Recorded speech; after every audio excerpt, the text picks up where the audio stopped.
Vamos mergulhar hoje numa das histórias mais dramáticas que existem sobre perigo e salvação.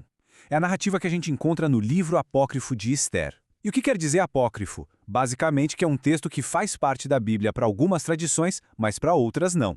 Então se preparem, porque essa é uma história de intriga na corte, de uma coragem que vem do desespero e de uma reviravolta que muda absolutamente tudo. Vamos lá!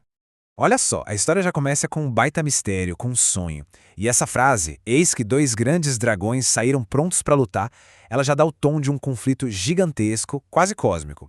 Mas como a gente vai ver, esses dragões representam forças bem humanas que estão prestes a entrar em rota de colisão e a balançar as estruturas de um império inteiro. E quem teve esse sonho foi Mardoqueu. Ele era um homem judeu que servia ali na corte do grande rei Artaxerxes. A jornada dele, e a de todo o seu povo, começa aqui, com essa visão cheia de mistérios que ele tenta a todo custo decifrar. Este slide resume bem a essência da visão de Mardoqueu. De um lado você tem o caos total, tumulto, os dois dragões brigando, simbolizando um conflito que está para estourar. Uma nação de justos está correndo um perigo mortal, encarando escuridão, medo, mas do outro lado tem uma luz no fim do túnel, sabe? Uma pequena fonte que de repente vira um rio gigante, mostrando que no fim os humildes vão ser exaltados. É a história inteira contada em símbolos. A ameaça que era só um sonho, logo vira realidade com a chegada de Hamã, o grande vilão da nossa história. Ele era super honrado pelo rei, mas ele tinha um ódio profundo por Mardoqueu. E esse rancor pessoal dele está prestes a virar um plano de genocídio. E como é que ele consegue o que quer? Manipulação. Pura desinformação. Esse slide aqui mostra a tática dele direitinho. Hamã vai lá e pinta os judeus como um povo rebelde, que causa problema, que usa leis novas. Mas a verdade, que o rei só vai descobrir bem mais tarde, era exatamente o contrário. Eles eram cidadãos leais, as leis deles eram justas e, na verdade, eles até ajudavam a sustentar o reino. É um caso clássico de como a mentira pode virar política de Estado.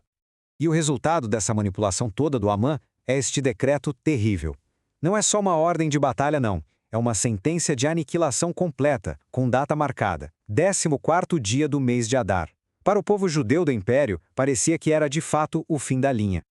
Diante de uma sentença de morte, o que se pode fazer? Bem, para Mardoqueu, para a rainha Esther e para a nação inteira, só restava uma esperança. Eles se voltam para Deus em orações, em jejum, em lamento, é um apelo desesperado. E aqui Mardoqueu esclarece o porquê de tudo. A recusa dele em se curvar para Hamã não era birra, não era um ato de orgulho ou de desafio pessoal, era um ato de fé, uma fé profunda. Ele simplesmente se recusou a dar a um homem a honra que, para ele, pertencia só a Deus. O ponto central aqui é a lealdade dele. Agora o foco muda para a rainha Esther. Ela tira as vestes reais, se cobre de cinzas e a oração dela é de uma vulnerabilidade que comove. Ela se sente totalmente sozinha, se descreve como uma mulher desolada e pede por coragem e pelas palavras certas para conseguir encarar o rei e salvar o seu povo.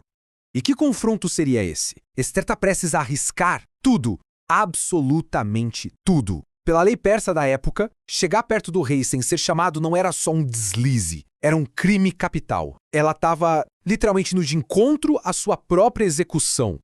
A preparação dela é toda calculada, e a gente consegue sentir a tensão no ar. Primeiro, vem a preparação espiritual, jejum e oração. Depois, a preparação externa. Ela veste seus trajes mais bonitos. E aí, finalmente, o passo fatal. Entrar na sala do trono sem ser convidada e encarar um rei que o texto descreve como terrível de se ver. Chega o momento.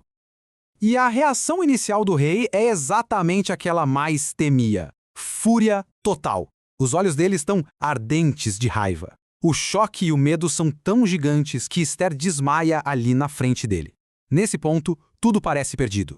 E então, o impossível acontece. O texto diz que Deus mudou o espírito do rei. Aquela fúria toda simplesmente se desfaz e dá lugar à ternura.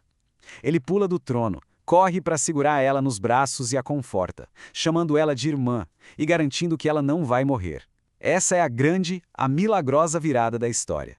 A partir daquele momento, o jogo vira completamente. Esther revela toda a trama perversa do Hamã e o rei, furioso com a traição, age muito rápido para reverter o desastre que ele mesmo tinha autorizado. Esse quadro aqui mostra o tamanho da reviravolta. Foi uma inversão de 180 graus. O decreto que mandava aniquilar se torna um decreto que permite a autodefesa. Os judeus que antes estavam condenados, agora estão sob a proteção do rei.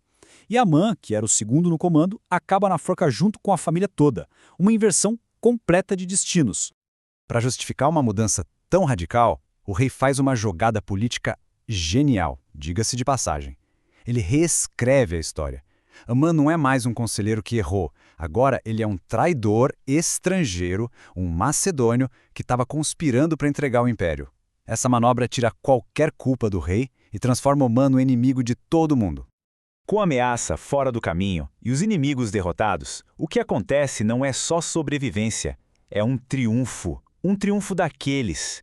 O dia que era para ser de destruição acaba se tornando um marco eterno de libertação. As próprias palavras do novo decreto do rei resumem a essência da história.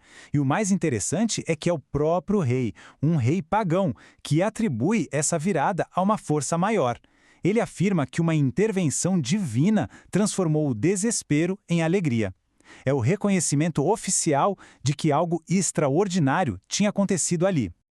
E para garantir que essa libertação nunca seja esquecida, o evento é imortalizado. O dia que seria de luto vira um feriado permanente, uma época de festa, de alegria, para ser passada de geração em geração. E a gente termina com essa questão para pensar um pouco. A jornada de Esther começa com um medo que paralisa, mas termina com um ato de coragem que salva uma nação inteira. Isso faz a gente se perguntar, onde é que está essa linha tênue entre o pavor e o heroísmo? O que afinal faz uma pessoa superar o próprio medo por um bem maior?